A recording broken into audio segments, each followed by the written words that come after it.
Alors bonsoir à tous. Donc c'est vrai que ce temps d'élection nous pousse un peu à réfléchir sur le sens de la politique. Je ne vais pas parler des élections en tant que telles, mais sur le sens de la politique. Et qu'est-ce qu'en dit l'Église à partir de la politique? Je trouve ça intéressant de réfléchir là-dessus. Et nous, comme catholiques, est-ce qu'on a quelque chose à dire de façon particulière? Est-ce qu'on a des pièges dans lesquels ne pas tomber? Est-ce qu'on a au contraire des atouts, tant comme électeur comme potentielle personne qui serait élue? Voilà, est-ce qu'il y a quelque chose à dire aussi à partir de notre foi? Alors, le premier point, c'est de dire que s'occuper de la politique peut paraître un peu surprenant pour l'Église, mais en même temps, elle a toujours affirmé qu'il y avait un terrain propre et une autonomie, que Église et politique sont indépendantes, et l'une de l'autre est autonome. Et c'est dans l'intérieur du Concile Vatican II qu'on voit ça. Et c'est important de dire ça, c'est que l'Église catholique, et c'est la spécificité de l'Église catholique, à la fois est un État, qu'on appelle le Saint-Siège, voilà, où est le Saint-Père, etc. Il y a une cité, qui est la cité du Vatican, il y a le Saint-Siège, qui est un État, qui a des représentations diplomatiques, mais qui en même temps ne dépend d'aucun État. Ce qui fait que notre position comme catholique est très différente, par exemple, des positions des orthodoxes. Les orthodoxes qui, bien souvent, sont liés à des États, bon, le plus connu d'entre eux, c'est le patriarcat de Moscou, qui sont liés à des États, et donc, du coup, cette interférence entre le politique et le religieux dans l'orthodoxie a fait que ça n'a pas été facile de vivre et d'annoncer le Christ. Nous, on a une autonomie, j'allais dire, reconnue, de par cet État, le Saint-Siège, et donc, et aussi, la politique a une autonomie reconnue, c'est-à-dire que ce n'est pas une théocratie, on n'est pas là pour dire, en tout cas, qui doit être, voilà, on est là pour éclairer les consciences. Je pense que, vraiment, à partir de la parole de Dieu et à partir du magistère, c'est éclairer les consciences. Donc, du coup, mais c'est vrai aussi de prendre conscience que l'Église, le Saint-Siège, parce que l'Église c'est trop vaste, nous aussi comme baptisés on forme l'Église, mais le Saint-Siège a aussi un rôle politique. Alors, en France, on le sent petit peu, mais par exemple dans le rapprochement au plan international, vous avez peut-être suivi ça, dans le rapprochement entre Cuba et les États-Unis, le Saint-Siège a joué un rôle de médiateur. Dans la réconciliation en Colombie entre les FARC et le gouvernement, le Saint-Siège aussi a... Donc le Saint-Siège, à travers ses représentations diplomatiques, mais aussi à travers les églises particulières, les diocèses, les communautés, etc., ont un rôle particulier, et certaines même, je pense là maintenant, ont un rôle de réconciliation. Je ne sais pas si vous connaissez la communauté Sant'Egidio. Sant'Egidio, c'est une communauté qui est une communauté italienne, dont le rôle est assez de faire la réconciliation après des guerres civiles qui auraient pu avoir lieu à l'intérieur des États, etc. Et comme ça, ils sont intervenus dans un certain nombre d'États. Et voilà, donc c'est intéressant de voir que le rôle politique de l'Église, et bon, on ne peut pas ne pas penser à Jean-Paul II, qui a aussi un rôle éminemment politique. Même si le Saint-Siège n'a pas d'armée en dehors des gardes suisses, qui reste quand même une armée d'élite certainement, mais assez réduite, etc., en hallebarde de Renaissance, etc. Bon, voilà, mais il n'a pas d'armée, n'a pas de pouvoir économique, n'a pas de pouvoir voilà, militaire, mais a un pouvoir spirituel. Et de ce point de vue-là, ce pouvoir spirituel vient éclairer toute personne de bonne volonté. Donc dont je vais parler ce soir, c'est aussi rappeler que cette question du champ politique fait partie d'un ensemble plus large de doctrines qui s'appelle la doctrine sociale de l'Église. Et donc c'est dans cette doctrine sociale de l'Église que je vais puiser un certain nombre de choses. Donc c'est important de se rappeler l'autonomie des deux, et de préserver. On a vu à des périodes en France où on a voulu, sous Napoléon entre autres, que ce soit l'État qui nomme les évêques. Alors encore aujourd'hui, je ne sais pas si vous le savez, mais pour la nomination d'un évêque, il faut quand même l'autorisation du ministre de l'Intérieur. Mais malgré la séparation des églises et de l'État, il faut quand même l'autorisation du ministre de l'Intérieur pour... Alors, ça se passe de la manière suivante. Le Saint-Siège donne 3 noms et, en fait, le premier, c'est la volonté du pape. Et donc voilà, et ensuite on renvoie le truc, du coup on choisit telle personne, voilà. Bon, c'est des détails, mais c'est très important de garder que l'autonomie de l'Église soit gardée, son autonomie de pensée aussi, et son autonomie d'expression, et que ce ne soit pas le pouvoir politique, parce qu'il y a toujours la tentation du politique, comme aussi du religieux, de s'emparer du politique, et du politique de s'emparer du religieux. Ce qu'on voit dans le Moyen-Orient, par exemple, eh bien, c'est typiquement ça, c'est le politique qui s'empare de religieux pour pouvoir asseoir son autorité. Donc ce manque de distance, en fait, n'aide pas. Un autre point qui est important aussi de dire ce relation avec le politique, c'est Pie XI, qui disait, au fond, le champ le plus la politique est le champ le plus vaste de la charité politique. C'est celle qui atteint le plus grand nombre. Parce que politique, c'est dans la cité, c'est des choses publiques. Donc c'est important, il y a une valorisation du champ politique. Je dis ça parce qu'on voit au contraire aujourd'hui comme une sorte de dépréciation du champ politique. Hein, tous pourris, etc. etc. Ce n'est pas la pensée de l'Église. Il y a une bienveillance, en tout cas un encouragement des laïcs, on le verra vers la fin, hein, à travailler au service du bien commun. Hein, et donc, et à travailler dans une dimension aussi de faire respecter les droits de l'homme, etc., etc. Mais il y a une bienveillance, en tout cas, dans les différents documents du magistère sur le politique, à tel point que même le pape François, par exemple, quand on lui a posé la question, mais est-ce qu'un chrétien, c'est-à-dire un laïc, vous, est-ce qu'il doit faire de la politique? Est-ce qu'il peut faire de la politique? Il dit non, il doit faire de la politique. Pour lui, l'engagement politique est un engagement très important. Hein, donc on y reviendra tout à l'heure parce que parfois on voit un certain nombre de difficultés par rapport à ça. Donc c'est l'engagement pour la chose publique, hein, qui peut prendre différentes formes, hein, et qui est d'une manière ou d'une autre, le travail politique, c'est le travail au service du bien commun. Et ça, l'Église le rappelle. Là, juste une petite définition du bien commun. On entend par bien commun cet ensemble de conditions sociales qui permettent tant au groupe qu'à chacun de leurs membres d'atteindre leur perfection de façon plus totale et plus aisée. C'est-à-dire que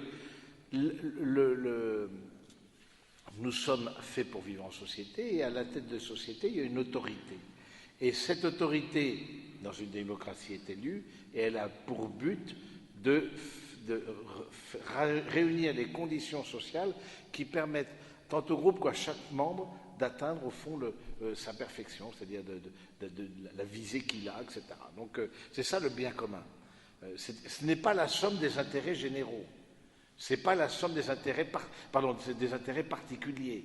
Hein, le bien commun, c'est vraiment quelque chose qui vise en même temps au bien de chacun et au bien du tout, et de l'ensemble, et que quelque part, dans un monde idéal, on va dire, sans le péché originel, mais qu'il y ait aussi une manière de vivre ça la plus simple possible, hein, de façon à ce que tous les biens particuliers puissent aussi s'exprimer. Hein, voilà. Donc, la responsabilité du politique, donc on suit la doctrine sociale de l'Église, hein, c'est le bien commun, hein, et en même temps, cette société civile est l'expression. L'État, en effet, doit garantir la cohésion et l'unité de l'organisation, de sorte que le bien commun puisse être poursuivi avec la contribution de tous les citoyens. Voilà. Il est important d'organiser la société. Le politique a cette mission d'organiser la société. Et on voit dans des sociétés qui ne sont pas organisées, si vous avez eu l'occasion de visiter des pays très pauvres, par exemple, je pense Madagascar, je pense Haïti, etc., et là, vous voyez ce que c'est que de ne pas avoir de structure de la société. Nous, on se plaint beaucoup de ceci, de cela, mais on rencontre un représentant de l'autorité publique assez régulièrement. Là, je suis venu d'Ourscan et je suis passé par le péage. Là, bon, j'ai vu des gendarmes. Voilà, c'est représentant de l'autorité publique. Mais on peut voir aussi des professeurs, mais on peut voir des gens du service hospitalier, on peut voir des gens qui, d'une manière ou d'une autre, sont en lien avec l'organisation, hein, que l'État a à sa charge. Donc, du coup, c'est intéressant de voir que y a cette responsabilité d'organiser la société, hein, et de faire que chacun puisse, tant les corps intermédiaires que les personnes en particulier, puissent atteindre leur propre finalité. Mais aussi, l'Église rappelle une chose, c'est assez intéressant, ça, le bien commun de la société n'est pas une fin en soi. Il n'a de valeur qu'en référence à la poursuite des fins dernières de la personne ou au bien universel de la création tout entière. Dieu est la fin dernière de ses créatures. Là aussi, dans le bien commun, il y a la liberté religieuse. Et donc de s'assurer que, en tout cas, un pouvoir politique qui nierait cette liberté religieuse, d'une manière ou d'une autre, s'oppose au bien commun. Et donc s'oppose à la capacité de chacun d'accomplir ses propres tâches et au fond de grandir aussi en sainteté, d'une certaine manière. Donc voilà, je crois que c'est important de souligner ça, cette disposition de l'Église. Voilà. Et aussi, alors un autre point qui est intéressant à souligner, c'est que la vie en société est basée sur une amitié civile. C'est-à-dire que le politique a pour but de faciliter la relation aussi entre les personnes. En tout cas, de ne pas y mettre d'obstacles, autant que faire se peut. Hein. J'aime bien cette phrase d'Aristote qui dit pour vivre en société, il faut un minimum d'amitié. Alors, quand d'amitié, au sens, entendons-nous, c'est pas qu'on va se prendre dans les bras, etc., avec le premier venu, c'est que d'amitié, c'est-à-dire c'est ce qu'il lui il appelle la concorde. Il faut quand même un minimum de concorde pour vivre en société, paisiblement. En tout cas, d'attention, j'allais dire, aux autres, de cohésion, un minimum en tout cas. Parce qu'une société qui serait trop divisée et trop tendue, et avec des relations interpersonnelles trop tendues, eh bien forcément, tôt ou tard, ça clash et ça a des conséquences parfois dramatiques. Et donc, le politique a pour but, et l'Église le lui rappelle, c'est son travail de faciliter les relations interpersonnelles. En tout cas, de ne pas mettre d'obstacles à ces relations interpersonnelles, hein, et le facilite entre autres par le droit. Hein, le droit permet justement de faciliter à travers les lois les différentes relations. Hein. Donc du coup, je pense que c'est important de s'en rappeler. C'est important aussi, un autre point, c'est l'autorité politique et doit être vue comme une force morale. Alors c'est là où c'est pas forcément facile. L'autorité doit se laisser guider par la loi morale. Toute sa dignité dérive de son exercice dans le domaine de l'ordre moral, lequel repose à son tour sur Dieu, son principe et sa fin. Donc, au fond, il y a l'autorité politique, pour être vraiment autorité, doit vivre selon une certaine moralité. Ça veut dire aussi qu'on ne peut pas détacher l'homme politique de la personne, de l'individu. Et même s'il est difficile de se garder pur au milieu du monde, et singulièrement au milieu du monde politique, eh bien, on peut dire que, d'une certaine manière, l'exigence de la personne politique, elle est dans cette moralité, dans cette cohérence de vie, dans ses engagements. Moi, par exemple, je suis assez attentif au fait que les engagements privés des personnes, prises par exemple dans le mariage, eh bien, pour moi, c'est un signe que cette personne-là, elle est peut-être aussi capable de réaliser les engagements publics qu'elle prétend donner à la nation. En tout cas, ça peut être pour moi, c'est un critère. Alors, vous me direz, de notre jour, ça réduit beaucoup le champ d'action. Ce n'était pas le seul critère, mais pour moi, c'est un critère. Quelqu'un qui n'a pas été fidèle à ses engagements privés, comment serait-il fidèle à ses engagements publics? En tout cas, les États-Unis, de ce point de vue-là, sont assez exigeants, de ce point de vue-là, sur la moralité de celui ou de celle qui est appelé à gouverner. Voilà un peu sur les quelques principes de la vie politique. Hein, et bon, c'est assez modeste, assez rapide, c'est des choses que vous savez par ailleurs. Mais bon, je crois que... Maintenant, je voudrais plus venir à la question, à votre implication en politique. Le rôle des laïcs en politique. Il y a des pièges. Il y a des pièges, je trouve, dans lesquels les catholiques ne doivent pas tomber, et dans lesquels ils tombent un certain nombre de fois. Le premier piège, c'est une politique monomaniaque. Ça veut dire quoi? Ça veut dire que tout est centré, au fond, sur les questions de bioéthique. Et qu'on le lie le programme d'un candidat qu'à travers la question de l'avortement, qu'à travers la question de la PMA, etc., etc.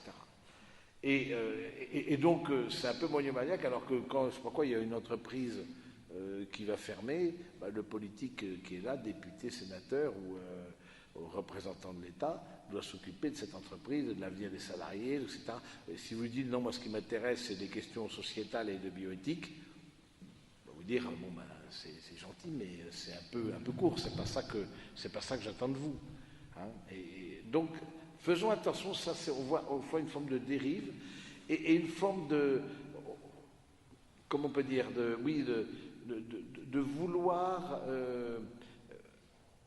Le candidat idéal serait le candidat qui interdirait l'avortement, le candidat qui interdirait le mariage homo, le candidat qui interdirait le divorce et la pilule. Voilà, ce serait grosso modo le candidat idéal pour certains, en tout cas. En tout cas, c'est une tentation pour certains catholiques que je rencontre, voilà, de dire ah mais non, pour moi ça c'est pas important. Oui, c'est important, mais c'est pas le seul aspect important à l'intérieur de la politique. Donc attention de ce côté un peu de politique monomaniaque qui, un peu, c'est les défauts parfois dans lesquels les catholiques tombent. On ne voit qu'un seul aspect et on se dit alors s'il n'a pas ça, de toute façon moi je n'irai pas. Mais non, on regarde aussi ce qu'il y a. La politique, c'est la recherche du meilleur. C'est pas forcément, en tout cas, souvent, soyons honnêtes, en tout cas du moins mauvais, en tout cas. Mais si on prétend avoir une pureté de ligne et que l'autre confesse à genoux tout ce que demande l'Église, bah, du coup, c'est sûr qu'on a des candidatures plutôt de témoignage, mais on a des candidatures voilà, qui n'ont pas forcément de chance d'aboutir à un pouvoir. Ce qui est intéressant, c'est de pouvoir influencer le pouvoir à travers sa propre vision de la vie, et entre autres la vision concernant la personne humaine. Un autre défaut que peut avoir le catholique dans la politique, c'est au fond, le discours du tous pourri. Hein. Là, que politique, on va y perdre son âme. Et au lieu de crier sur les politiques, on ferait bien de proposer notre aide. Que ce soit à un maire, que ce soit, si vous connaissez des députés, etc. Pourquoi? Ces personnes-là, parfois c'est le personnage qui est sous la lumière, donc quand il est sous la lumière, forcément on voit tous ses défauts et bon, il ne peut pas cacher grand-chose, comme on le voit récemment. Mais cette personne-là n'est peut-être pas forcément bien conseillée. Et ça me marque quand même le fait de la solitude du pouvoir, certainement, mais du manque de conseils. Et nous, comme chrétiens, la grande grâce qu'on a, c'est qu'on a une bonne formation. Et donc, pensez aussi que, je pense à un niveau municipal ou à un niveau... pourquoi pas aller rencontrer votre député, mais d'avoir ce rôle aussi de conseil, en tout cas de lui donner, parce que ce qui manque terriblement, c'est quand même un manque de vision de nos politiques en général, quelque part que ce soit, c'est un manque de vision. Et du coup, je me souviens très bien François-Xavier Bellamy qui était venu et qui était à ma place, qui nous parlait qu'il avait été dans les ministères à un moment donné, etc., comme conseiller Sherpa de tel et tel ministre. Et il y avait une ministre dont le nom est de trois consonnes, et la première N et la dernière M, qui lui disait est-ce que vous pourriez me donner des idées? Alors moi j'étais scié d'entendre ça. Est-ce que vous pouvez me donner des idées? Elle le convoque, elle commence à lui dire, lui il a dit dans cette assemblée, ce n'étaient pas les mêmes personnes, mais elle commence à lui dire vous êtes face à la prochaine présidente de la République. D'accord, pourquoi pas, oui. Est-ce que vous pourriez me donner des idées? Mais c'est dingue d'entendre ça. Le manque de vision. Mais ce qui est pas notre cas, nous, je veux dire, nous on a des visions, non pas des visions de la Sainte Vierge, mais on a des visions, en tout cas, on a la vision, on a une anthropologie de la personne humaine à laquelle peuvent se raccrocher croyants et non-croyants. Donc, nous avons, nous aussi, des points très forts à proposer dans notre parcours et qui fait que, voilà, ce manque de vision me laisse assez perplexe. Un autre défaut que peuvent avoir les catholiques, c'est le père Fouettard, la politique du père Fouettard. Donc c'est ça, tous pourris, on laisse la place à d'autres, hein, parce qu'on ne veut pas trop se mouiller. Ah ben non, je pense que c'est pas la solution.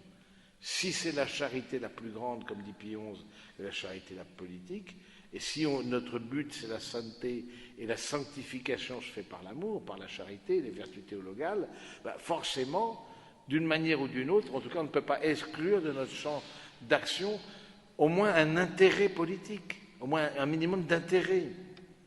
Un désintérêt total de la chose publique, pour un chrétien, m'étonne. Ça m'étonne. Parce que ça veut dire qu'il ne sent pas une connexion avec la société dans laquelle il vit. Il ne sent pas une connexion avec la société. Il se sent comme, et c'est aussi un autre danger, comme dans une citadelle assiégée. Et certains chrétiens peuvent vivre cette dimension-là.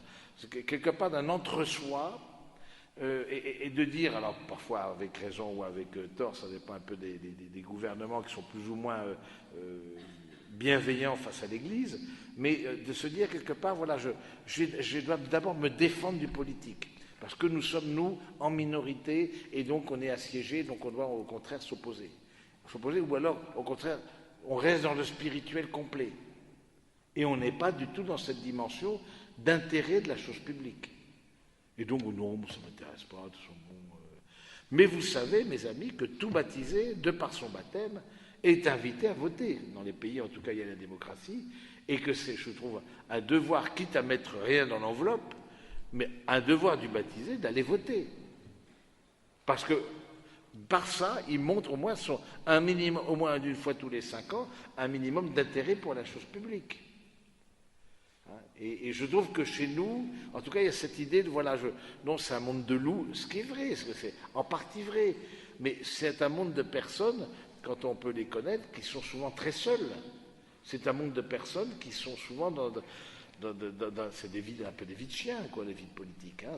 Il y a beaucoup de gens qui travaillent dur et parfois sacrifient même leur famille, etc., en tout cas pendant un temps. Voilà. Donc du coup, attention à cette politique du père Fouettard de donner des leçons à tout le monde et soi-même de rester sur le seuil. Un autre point qui aussi peut nous retenir pour s'impliquer ou d'une manière ou d'une autre nous intéresser, c'est la formation. On dit la formation, on n'est pas assez formé. Il faut encore qu'on se forme. Il faut encore que je ne peux pas m'engager parce que j'ai pas tous les. Cette formation-là, elle peut être un piège, c'est-à-dire qu'on veut toujours plus, alors qu'on ne percute pas que la formation, comme cette formation de ce soir, cette formation, elle vise l'action. Une formation qui ne viserait pas l'action, moi, ça m'interroge. Ça m'interroge. Et c'est vrai que je suis interrogé. Peut-être SPI contribue à ça aussi, mais à la foultitude de propositions spirituelles, de conférences, de topos, etc., de toutes les sortes, surtout sur Paris. Mais je me dis, so what? Et ensuite, est-ce qu'il y a cette formation-là, j'ai appris des choses. Cette formation est une responsabilité. Et c'est la bonne manière de vivre cette formation. Et on voit bien que, parce que la formation pour elle-même, c'est un piège. Jésus, au contraire, il a donné son Esprit Saint aux apôtres pour qu'ils aillent, aller de toutes les nations, faites des disciples. C'est pas pour vivre dans l'entre-soi, dans une certaine spiritualité recluse. Et on sent ce côté un peu communitariste, un peu microcosme, créer, pourquoi pas, un micro-parti ou s'ériger un peu comme victime, de se vivre comme citadelle assiégée, je trouve ça vraiment dommage. C'est dommage parce qu'il y a quelque chose qu'on a à donner à la population, à la société civile, on a quelque chose à donner comme chrétien. Et cette parole-là, beaucoup plus que vous ne le croyez, cette parole-là, elle est attendue. Elle est attendue. Et si ce n'est pas vous qui la donnez, si ce n'est pas nous qui la donnons, qui va la donner? Qui va prendre les rênes? Quelqu'un de moins formé, moins bienveillant? Là, je pense qu'attention, de la formation dans un sens égocentrique et qui ne débouche pas sur l'engagement, ça peut, en tout cas, ça me pose question, quoi. Et puis un autre défaut, mais il y a aussi des qualités, rassurez-vous, je vais y venir, mais un autre défaut, c'est on est impatient. Souvent, comme catholique, on veut tout de suite. On veut être à 100% d'accord avec le parti. Mais c'est impossible d'être 100% d'accord, quel que soit le parti. C'est impossible d'être 100% d'accord. Il y a des trucs, forcément, et on choisit celui qui se rapproche le plus. Et puis c'est même le Saint-Père qui disait, il ne serait même pas bon d'avoir un parti catholique. Le Saint-Père l'a rappelé il n'y a pas très longtemps, avoir un parti catholique, ce ne serait pas du tout rendre service à l'Évangile. Parce que ça voudrait dire que... et puis ça ne fonctionne pas, il y a eu des essais en France, ça reste très minoritaire, ça reste... Et pour le coup, le risque de perdre l'autonomie entre l'Église et puis la politique.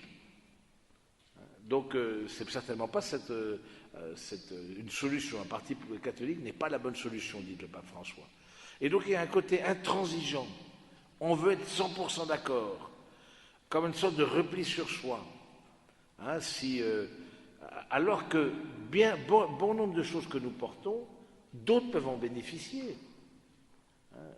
Notre réflexion sur la personne humaine, notre réflexion sur la société, sur l'économie, que de voir que la personne humaine doit être au centre de la politique et non pas comme un moyen, comme on le voit trop aujourd'hui, au service d'intérêts financiers pour le plus petit nombre. Voilà, cette personne humaine, voilà, rien que ça, le fait de dire ça, je crois qu'il y a un certain nombre de personnes, ça fait partie de la pensée sociale de l'Église, qui seraient d'accord. Et nous, voilà, comment, ça veut dire un minimum se former. C'est ce que je viens de dire, c'est archi simple, et vous le savez déjà. Donc c'est pas du tout une nouveauté de ce point. Mais on est parfois impatient, intransigeant. Donc on veut le candidat parfait. On veut le candidat parfait, c'est ça, contre le divorce, l'avortement, la pilule, le mariage homo, etc., qui fait bien tout dans... Et puis on ne regarde pas parfois le reste. Et on dit, ah mais non, je suis pas, il est d'accord avec ça, je suis pas d'accord, mais non, c'est fini, je ne voterai pas pour lui. Non, c'est pas... Le politique, c'est le mieux, c'est pas forcément le bien. C'est pas pareil. Le mieux, c'est-à-dire, dans l'état actuel de la société, qu'est-ce qui serait le mieux ou le moins mauvais, et non pas forcément le bien absolu. Et on a une vision parfois trop métaphysique de la politique, comme si c'était le bien en tant que tel, le bien absolu. Non, ça c'est parce que on est dans une partie morale, et dans la partie morale, surtout morale en société, ça ne peut jamais être le bien absolu. Et regardez un peu d'où sont parties les grandes dictatures, précisément de ce désir de faire de la société un bien absolu, et de n'avoir qu'une tête, et de créer, voir une humanité nouvelle. Parce qu'on voulait l'absolu. Mais or dans la vie politique et la vie sociale, c'est un aspect pratique, une morale pratique. C'est pas une morale. On n'est pas dans le domaine métaphysique des valeurs, des absolus, du bien, du beau, de l'être, etc. On n'est pas dans ce domaine-là. C'est un domaine auquel je crois profondément, mais si on veut appliquer ça à la chose politique, forcément, il va y avoir un décalage considérable et on va se décourager. Voilà un peu ce que je voulais dire. Bon, le risque du communautarisme, j'en ai un petit peu parlé, ça c'est sûr. Maintenant, quelles sont les forces que nous avons, nous, comme catholiques? Vraiment la force de la prière et de la confession par rapport à d'autres élus, à d'autres comment on peut dire, électeurs, même d'autres électeurs. La force de la prière et de la confession. Parce que ce qui guette beaucoup l'homme politique, c'est le narcissisme. C'est-à-dire le fait de vouloir, et certains, on voit bien, c'est une forme de dépendance, c'est même addictif, de vouloir la pouvoir pour être flatté, pour être au centre d'attention, etc., etc. Or, je vais dire, dans l'ADN du chrétien, il y a un peu l'inverse. Il y a au contraire le décentrement. Et ça, je pense que c'est une grande force pour nous. On est invité, et vous l'avez entendu plusieurs fois, on est invité au décentrement de nous-mêmes. Nul ne vit pour soi-même, nul ne meurt pour soi-même, dit saint Paul. Si nous vivons pour le Seigneur. Si nous mourrons pour le Seigneur. C'est-à-dire que, et ça, c'est fait que, du coup, on ne va pas d'abord rechercher notre propre intérêt, mais au contraire d'avoir ce souci de rechercher, entre autres, le bien commun, comme je l'ai dit au départ.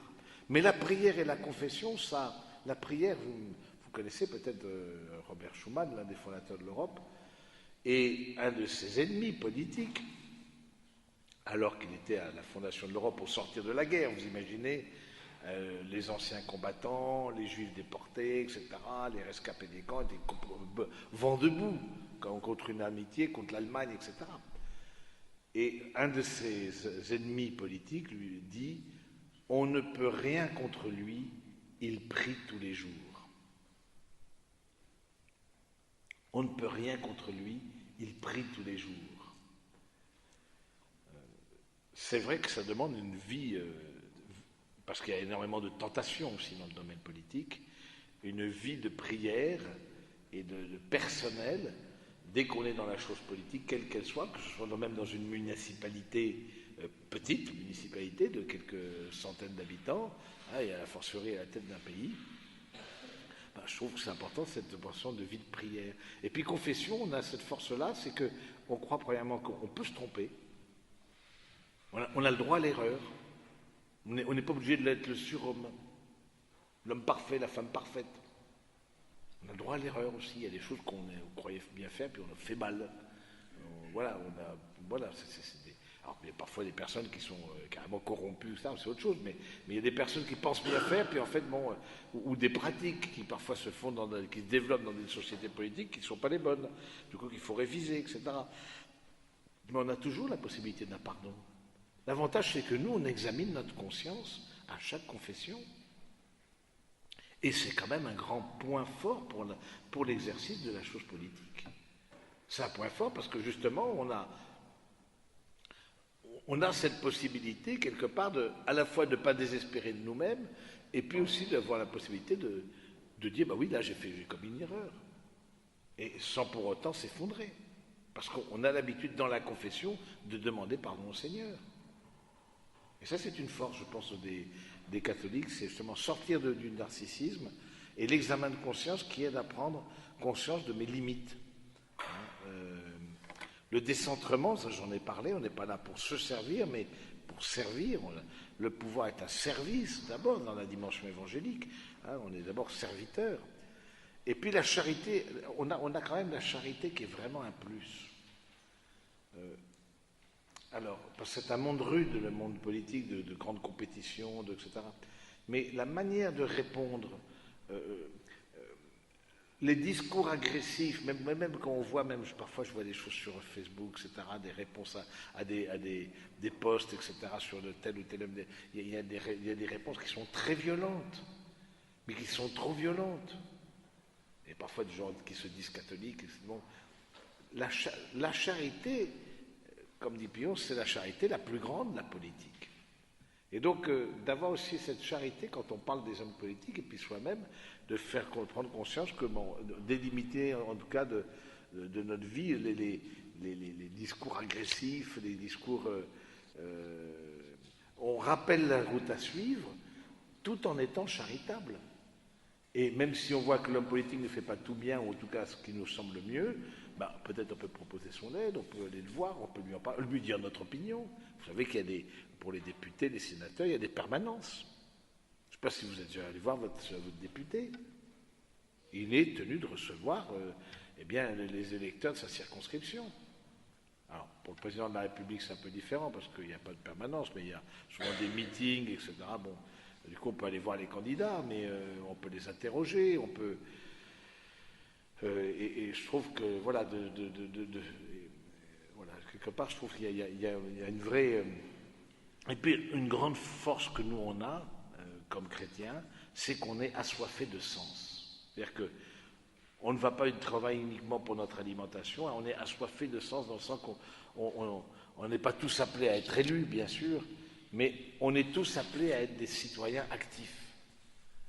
Et par exemple, je vous pose la question, qui d'entre vous est, c'est pas obligé de me répondre, mais qui d'entre vous est encarté? Rien que le fait d'être encarté dans un parti, eh bien, ce fait d'être encarté, moi je trouve ça déjà bien, quel que soit le parti. Parce que ça veut dire au moins que vous vous préoccupez de la chose publique. Il y a certains qui sont encartés là, parmi vous. Oui, c'est pas la grosse masse, moi aussi je suis encarté. Donc, c'est bien, c'est bien. Quel que soit le parti, je trouve ça bien d'être encarté. Parce que c'est dire aussi que je me tiens au courant des choses politiques. C'est une manière, c'est une manière, à travers la participation au parti, de faire passer aussi ses idées. Si vous n'avez aucun contact avec les partis qui sont appelés à nous gouverner, comment pouvez-vous faire passer vos idées? Et comme chrétien, alors que vous avez une super formation, alors que vous avez une bonne... Comment voulez-vous faire passer ça?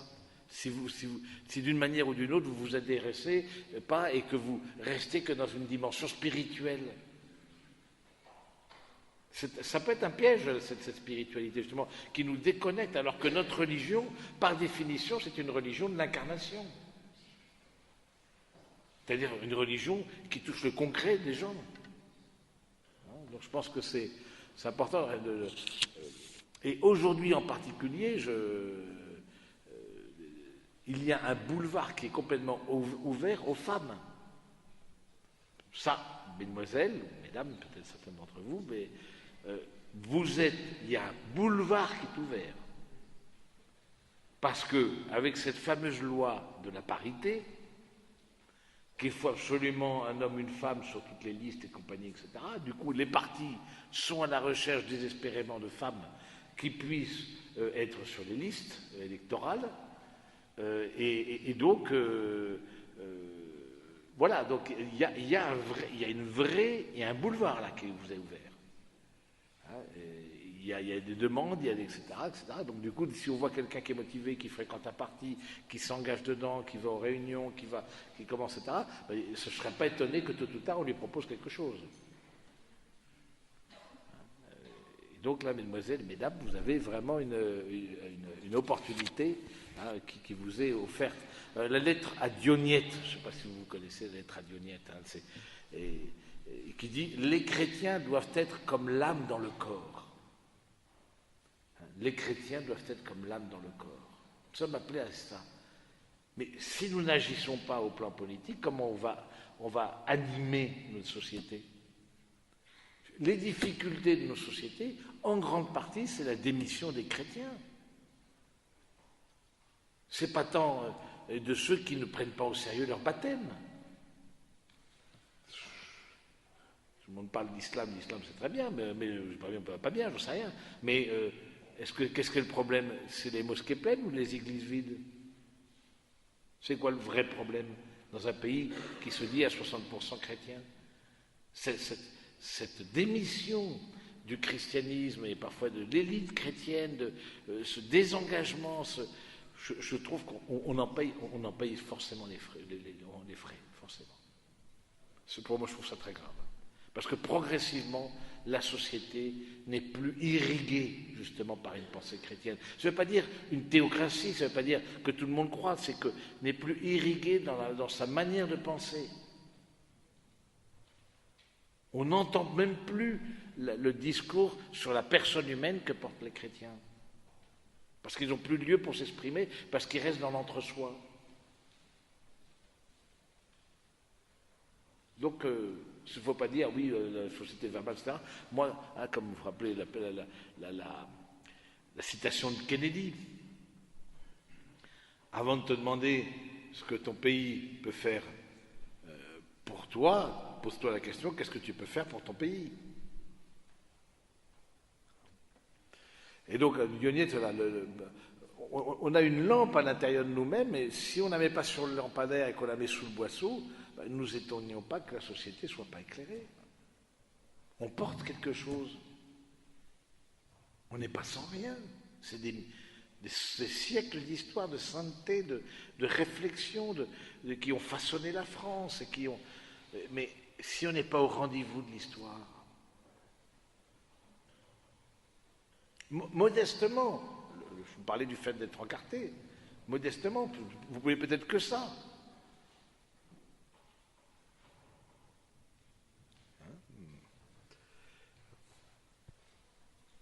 En tout cas, se désintéresser, je trouve que c'est celui qui se désintéresse de la chose politique, la chose publique, il porte une lourde responsabilité. Vraiment, je pense que...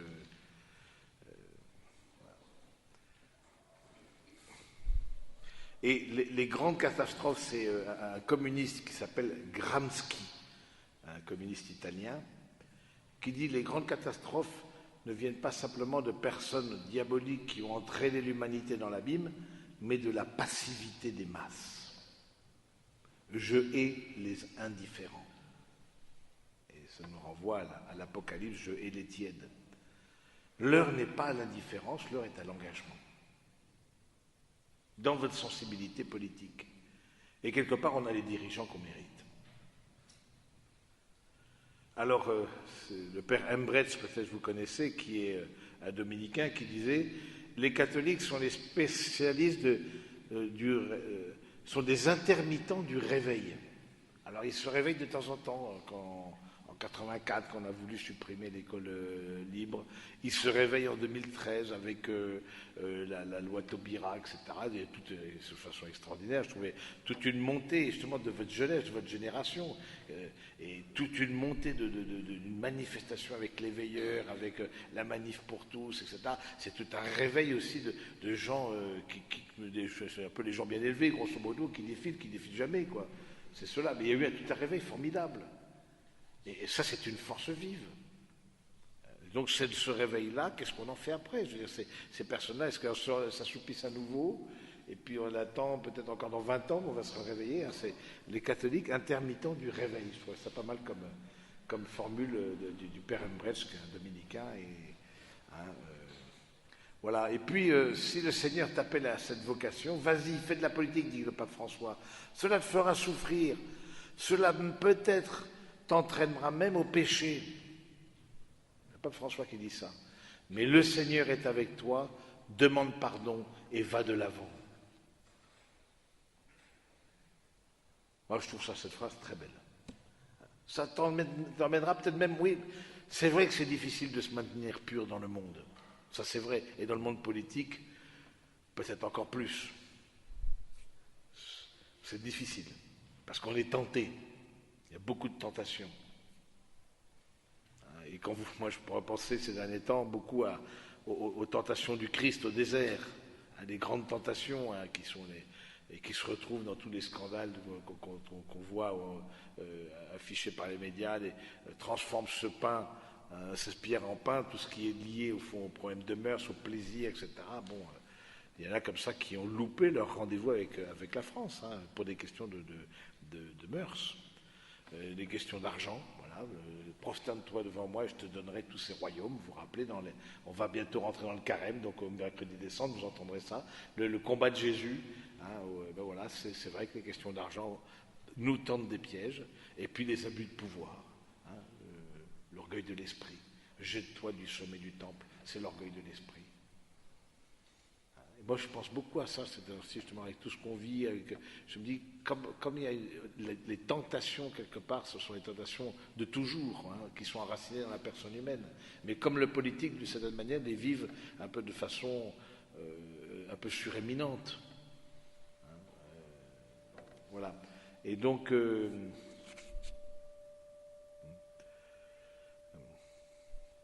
et puis le Saint-Père qui dit...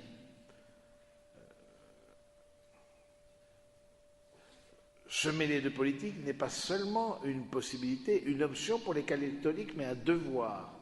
Un catholique ne peut se contenter de regarder du balcon. Il manque de ces grands hommes politiques qui pouvaient sérieusement s'impliquer pour leurs idéaux et ne craignaient pas le dialogue, la lutte, mais continuaient avec intelligence le charisme propre de la politique.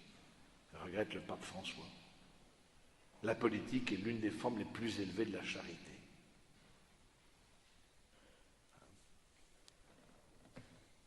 Alors voilà un peu ce que je voulais vous dire ce soir sur cette vision, vraiment vous encourager, et surtout votre génération. Je trouve que vous avez vécu, nous avons vécu toute une période, je pense pour la plupart d'entre vous, avec cette manif pour tous, etc. Peut-être, bon, en tout cas, ça a réveillé énormément de force vive. N'éteignez pas l'esprit, je veux dire, d'une manière ou d'une autre, essayez de voir que dans la chose publique, comment vous pouvez influencer, comment vous pouvez travailler, comment rendre ce monde plus juste et plus fraternel. On a quand même une responsabilité. On a une responsabilité.